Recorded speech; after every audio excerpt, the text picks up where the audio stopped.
Muchas gracias. murakoze cyane abavukanye Qué maravilloso mensaje, ¿verdad? mbega ingene ari ubutumwa bukomeye cyane Es que sencillo es murumva ingene umugambi wose w'Imana uciye bugufi profeta. nk'uko muvugishwa yabivuze hariya Un programa. Imana irafise umugambi igihe cose yo irafise umugambi Más importante sobre igikomeye cyane ku isi ni umugambi w'Imana importante sobre la tierra. igikomeye cyane ku isi nivyo Imana iriko irakora hari ibikorwa byinshi bikomeye cyane umuntu akora hari vyo Digna de admiración. biba bibereye byo kwipfuza ku isi inyubako amazu ibintu bikomeye cyane by'igitangaza ibintu by'ubwubatsi budasanzwe Para Dios, ariko igikomeye cyane ku Mana ni umugambi wayo umugambi ifise ku munsi wewe nanje tubayeko conocer ese programa, kumenya uwo mugambi w'Imana el conocimiento más grande. nibwo bumenyi bukomeye cyane umuntu ashobora kugira Ustedes todo lo que nos nimwumve ibintu byose twabwiwe n'intumwa ngaho una luz. buno butumwa bwabaye umuco ukomeye cyane murashobora kwicara bavukanye Al principio oímos twabanje kumviriza igice kimwe gusa del saludo que nos c'intasho twarungikiwe na Revera Jose Benjamin Perez ya este mensaje lo habíamos ubu butumwa twari twabwumvise bwose abapasiteri benshi abantu benshi bari bahari hariya twari twabwumvise bwose el mensaje que nos mandó, ubutumwa twarungikiwe na Revera Jose Benjamin Perez habíamos oído total twari twabwumvise bwose igice ca nyuma que no oyeron ustedes, ico mwebwe mutumvise tal vez no lo oyeron bamwe nabo nyene muri mwebwe bacumvise en algún momento, tiriso ikindi gihe azobashiramwo bwose cuando tengan la oportunidad, nimwagira ihigwe ariko igice ca nyuma ahanura a ese grupo de umugwi w'inkumi fatuas z'ibijuju cuidado que deben tener, ko bakwiye kwirinda cane kandi n'impanuro zirimwo ubwenge bwinshi waba ariko aratanga ingene bategerezwa gukunda iri jambo Imana ibaha kandi bakarirondera bashirutse umwete bakitwararika palabra de ver el kubona iri jambo impanuro z'Imana n'ijambo ry'Imana iki gice ca nyuma naco nyene kirakomeye cane ariko como ya nuestro hermano Tiso nkuko también había Tiriso este mensaje que oímos, yari yatubwiye buno butumwa twumvise nuko rero necesario que vyari ngombwa ko we yashaka ko twumviriza ico gice twebwe twari gushobora kumviriza ubutumwa bwose se dieron ustedes cuenta esto que mwebwe les acabo de mwatahuye bino mpejeje lograr kubereka para yuko el ser humano igikomeye cyane ku kiremwa muntu nuko amenya umugambi Imana iriko irakora el momento mu gihe que está viviendo. wewe uba uri kurabamwo Un Dios kuko Imana ni Imana presente.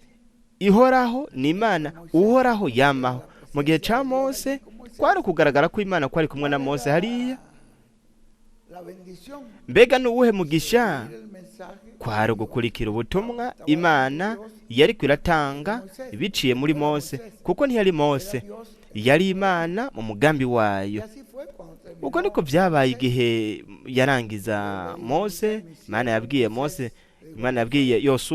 Yosuwa ati umushumba wanje Mose yapfuye ati haguruka kuko introduce este pueblo. ni wewe uzokwinjiza aba bantu mu gihugu c'isezerano Ahora rero ya la presencia de Dios ukugaragara ko Imana ngaho allí estaba kwari con kuri Josué, muri Yosuwa el mismo que estaba con Moisés, wa wundi nyene yarari kumwe na Mose estaba yarari con Josué. kumwe na Yosuwa cyo gituma yavuze ati nkuko nabanye na Mose Seré contigo. nzobana nawe murabona Ya ahí entonces aho rero comenzó el programa haciye hatangura umugambi w'Imana muri Yosuwa y seguir las instrucciones kandi gukurikiza ingingo amabwirizwa ya Yosuwa hamwe n'uburyo impanura amajambo yari kwarababwira iban a santificarse ko bagomba kwiyeza kugira ngo binjire mu gihugu c'isezerano,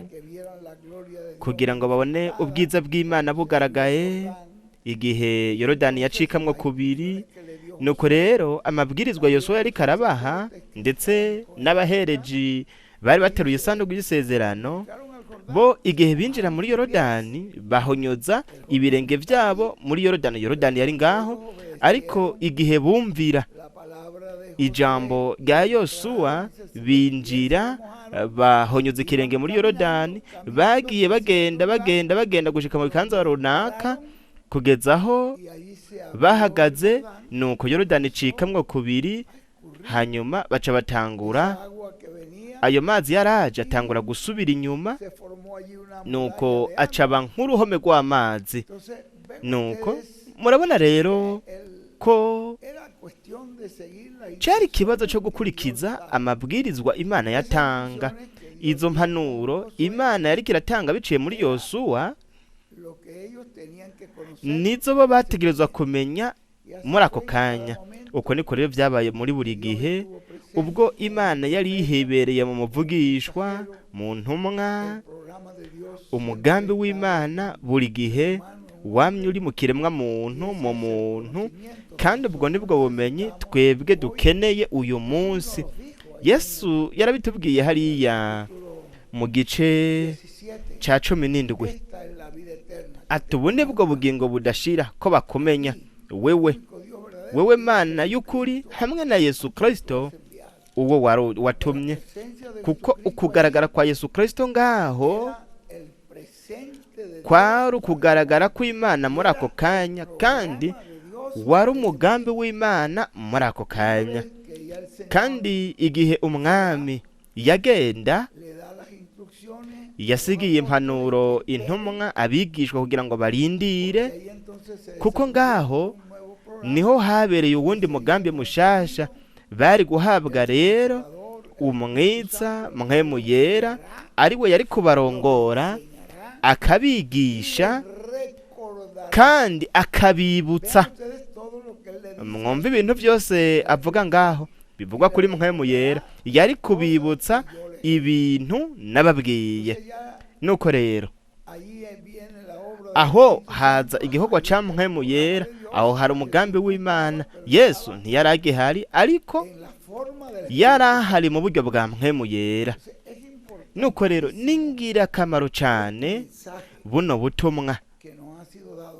butumwa twahawe, ibintu dutegerezwa kumenya. Mbega niki wutegerezwa kumenya uyu munsi? Nivyo Imana iriko irakora uyu munsi.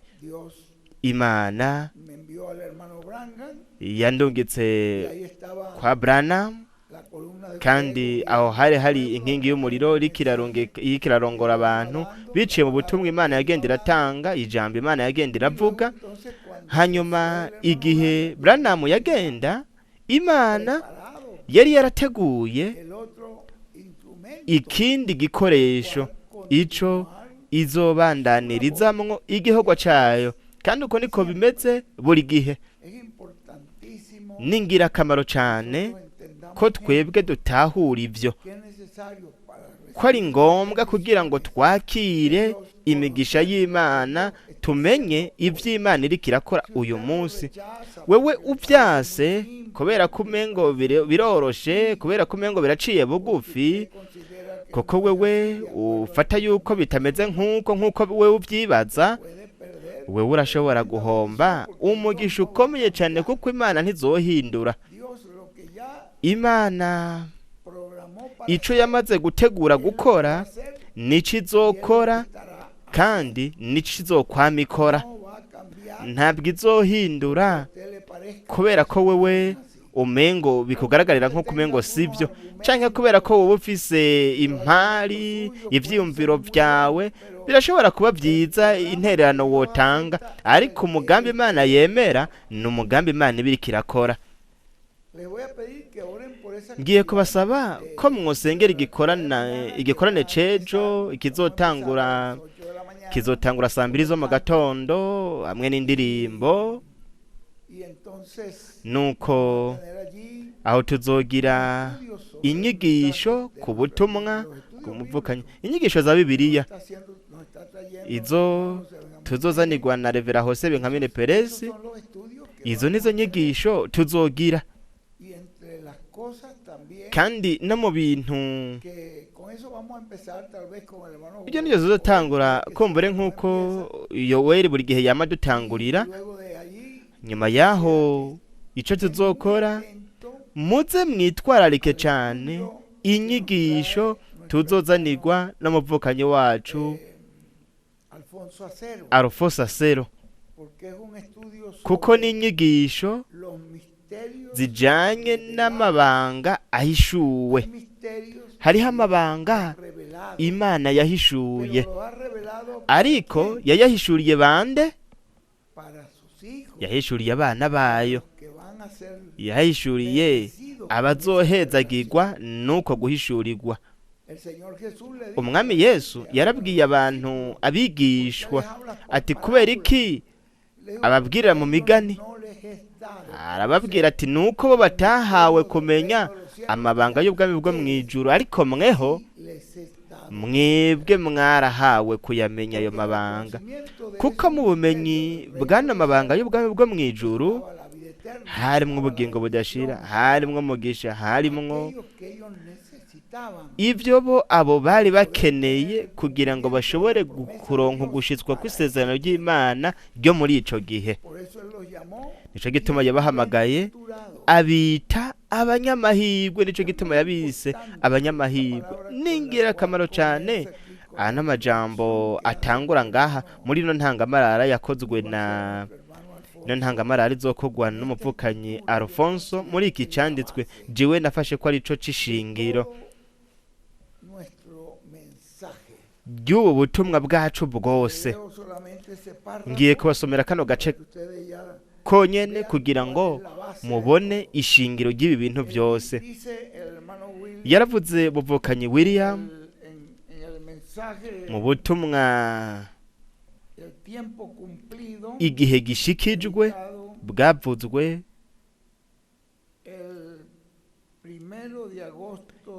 itariki imwe y'ukumunani mu 80.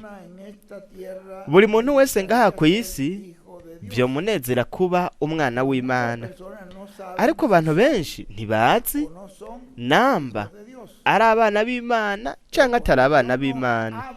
Ariko iyi Imana ituganirije, idukingurira ijambo ryayo, ikatwereka ico arico umwana w'Imana. Murabona, Imana ikatwereka icerekana umwana w'Imana. Mbega ico cerekana umwana w'Imana ni giki? Nuko yakira ijambo. Icerekana umwana w'Imana, ico Imana iduha. Mbega ikintu cerekana umwana w'Imana ni ikihe? Nuko yakira ijambo, akakira ubutumwa. Suko yobuharira canke agatangura kwiyumvira, ariko nuko abwemera, akakira ijambo, akakira ubutumwa. Iyo yumvise ijambo, iyo yumvise ubutumwa, uwo mwana w'Imana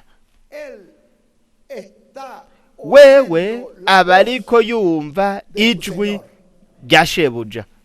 Murabona, aba ariko yumva ijwi ry'umwungere.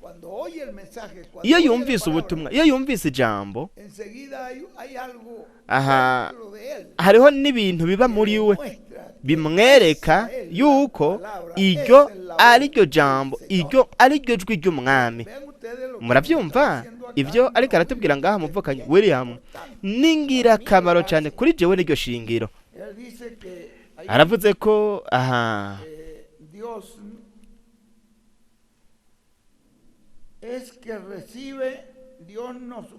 Imana itwereka, icerekana umwana w'Imana nuko yakira ijambo, yakira ubutumwa bwo ku munsi abayeko. Nuko rero abana b'Imana mu gihe bakiriye ubutumwa baratahura yuko ari abana b'Imana. hay otra identificación. nta kindi cemeza ko umuntu ari umwana w'Imana. Nico kimwe rudende. Ico nico cemeza ko umuntu ari umwana w'Imana. Kandi nico kintu gikomeye cyane kurusha ibindi byose. Kandi nta kindi gikenewe. Ahora fíjense ustedes. Rero mwiyumvire namwe. La identificación es que cuando usted oye esa Icerekana umwana w'Imana nuko we iyo wumvise iryo jambo hariho ikintu kiba muri wewe kikubwira kiti iryo nijwi ry'umwungere wanje. la palabra Ijambo día ryo ku munsi wewe uba uriko urabako. Rero vamos a ver si mañana reka turabe nambe yo ejo consigo, se lo voy a leer. ninabibona nzobibasomera José Benjamín ivyo Pérez, Hose Benjamin Peresi yavuze él nos muestra aho we atwereka que así ko nk'uko hemos tenido twagize 7 edades ibihendwe by'ishengero de la iglesia, ibihendwe by'ishengero la edad de la piedra angular igihe c'ibireko z'ifuruka también tiene naco 7 nyene edades. kirimwo ibihendwe. Y él dice que Kandi we avuga we ngaha bariko aravuga aquellas abariko aravuga kuri za nkumi jóvenes que perdieron el za nkumi zava mu murongo que estaban viendo hacia atrás. yavuze yuko bariko bararaba inyuma. William yavuze ngo bariko bararaba mu gihe Estaban caheze, viendo hacia abajo, hacia bariko abajo. bararaba hasi muri Laodikiya, Perdieron el paso. nuko baca bava ku murongo. Entonces él dice, Nuko were aravuga cuestión ahora ati de que usted diga, bueno, ubu si ikibazo c'uko wewe wovuga ati ni vyiza, ati ndazi ikiringo turimwo ico arico, ati ndazi igihe c'ishengero turimwo, usted sepa ahubwo ubu nuko wewe umenya que no vaya a estar viendo para atrás yuko utazoraba inyuma mwa ca gihe nyene cibuye rikomeze imfuruka, etapas que ya pasaron. urabe intambuko zamaze guhera. Murabe ikintu gikomeye cane kiri muri ivyo. Wewe nuja kuraba inyuma intambuko yaheze, hanyuma ntiwitwararike ntugabe kugira ngo wumvirize ivy'Imana iriko irakora. Mu gihe wewe uri kurabamwo, wewe uzoba uri kuragerageza kuraba inyuma. Yavuze ngo aho rero niho ucuva mu nzira, niho ucuva mu murongo, kandi umuntu ashobora guhomba imigisha myinshi. Ako gace reka nzokarondera ndakabasomere, kuko ubu si ibintu byo kubona igihe caheze, ahubwo ubu nukuraba mu gihe c'ibireko bizifuruka intambuko iyo wewe uri kuraba mwe yariyo. Kandi ibyo nibyo tubwirwa ngaha na William, nukumenya ivy'Imana iriko irakora mu gihe wewe uba uri kurabamwo. Ibyo bintu birakomeye cyane, no kurebona butumwa hamwe n'iri shingiro runo rufatiro. Ino ntangamarara uno muvukanyi yakoze ngaha, nuko rero ni urufatiro kugira ngo hanyuma wewe ushobore kubona ibindi byose William atwereka ngaho, ibyo William yavuze, ibyo atubwira ku byaba Eliya, ngene Eliya wa kane. Ubukozi bwa Eliya William yavuze ngo ni ubukozi bw'integuza. Wewe uzobisanga mu butumwa bw'umuvukanyi William, aho yavuze yuko ubukozi bwa Eliya ari ubukozi bw'integuza. Eliya w'itishubi yateguriye inzira, imigabane ibiri yari iri muri Elisa. Yohana Umubatizi yateguriye inzira Yesu. Murabona? Eliya wa kane yateguriye inzira ukuza kwa kabiri k'umwami.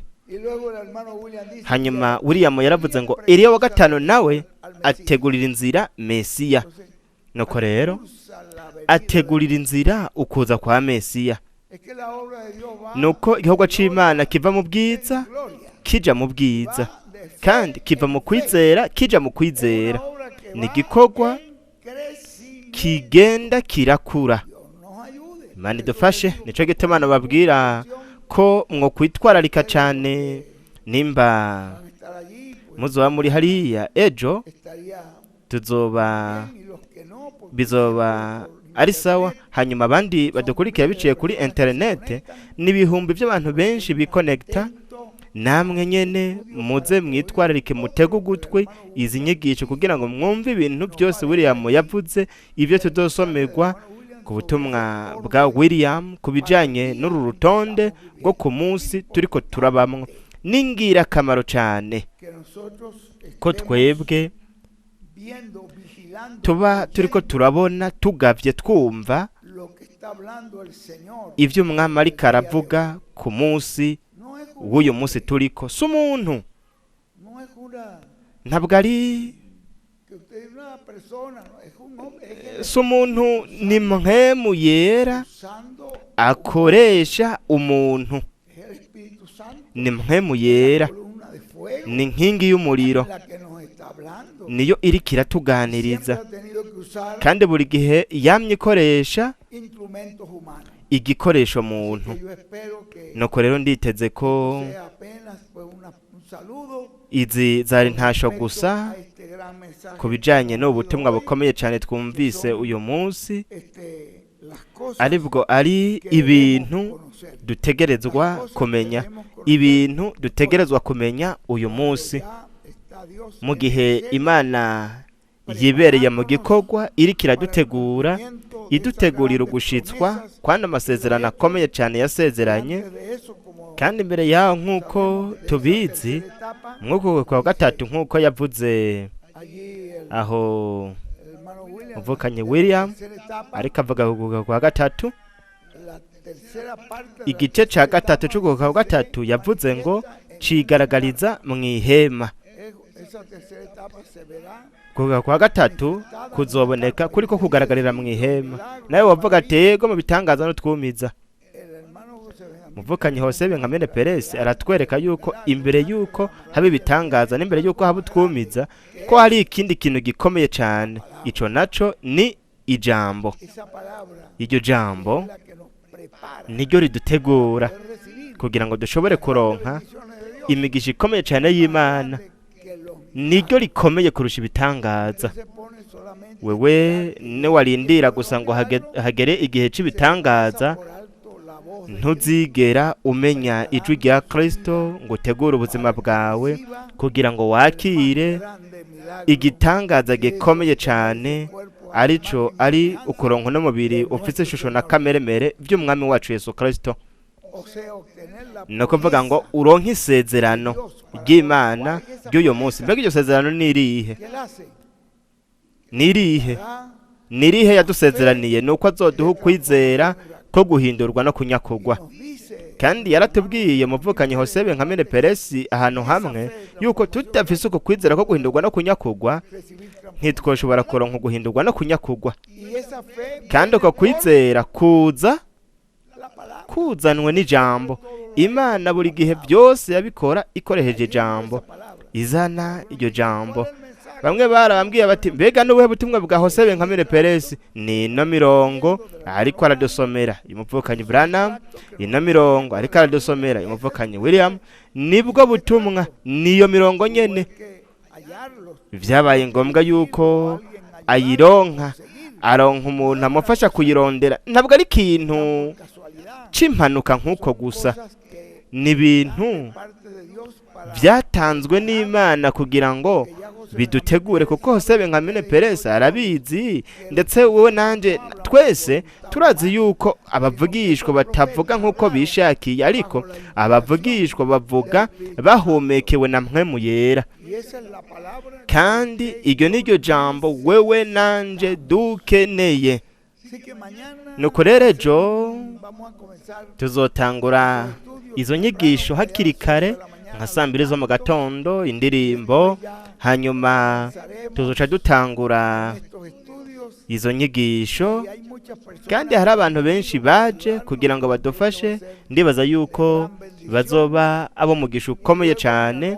Hanyuma mwijoro ku mugoroba ahubwo, kuko ngaha muri Puerto Rico batangura 6, ariko ngaha n'amasaha 2 y'imbere. Nivyo aha hazoba ari